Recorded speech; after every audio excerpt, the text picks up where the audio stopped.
चलिए आज बात करते हैं मृदुला गर्ग के लिखे अध्याय मेरे संग की औरतें के बारे में।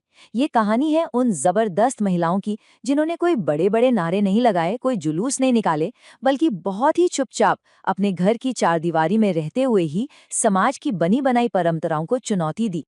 तो इस सफर की शुरुआत एक सवाल से करते हैं कि आखिर एक क्रांतिकारी, एक रेवोल्यूशनरी होने का सही मतलब क्या है? क्या इसके लिए हमेशा आवाज बुलंद करना, सड़कों पर उतरना ही जरूरी होता है? ये अध्याय हमें बताता है कि नहीं, कभी-कभी विद्रोह के सबसे शांत और निजी तरीके भी उतने ही, बल्कि शायद उससे भी ज्यादा असरदार हो सकते हैं। आज हम इसी कमाल के विचार को 5 हिस्सों में समझेंगे और इसकी शुरुआत होगी लेखिका की नानी की कहानी से। तो पहला हिस्सा है अनदेखी नानी का वचन। देखिए, लेखिका अपनी नानी से कभी मिली नहीं थी, वो बचपन में ही गुजर गई थी। पर उनकी कहानी ने ही आने वाली पीढ़ियों की आजाद सोच वाली महिलाओं के लिए एक तरह से जमीन तैयार कर दी। अब देखिए, बाहर से देखने में नानी अपने जमाने की एक बिल्कुल पारंपरिक, अनपढ़ और पर्दानशी औरत थीं। पर्दानशी मतलब जो पर्दा करती थी और बाहरी मर्दों के सामने नहीं आती थी, जैसा कि उस समय का रिवाज था। लेकिन असली कहानी कुछ और ही थी।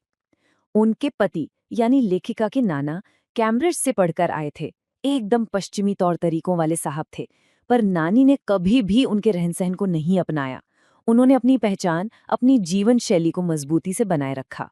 मतलब वो मन से पूरी तरह आजाद थी। और उनकी ये आजादी सबसे खुलकर तब सामने आई जब वो अपनी जिंदगी के आखिरी मोड़ पर थीं। उन्होंने एक ऐसा काम किया जो उस दौर में कोई सोच भी नहीं सकता था। फ्रेंड्स, इस वीडियो को पूरा देखने के लिए आज ही फ्लेक्सी टीचर ऐप सब्सक्राइब करें, जहां आपको मिलेंगे animated videos, digital books, text book solutions, notes, DPP और क्विज।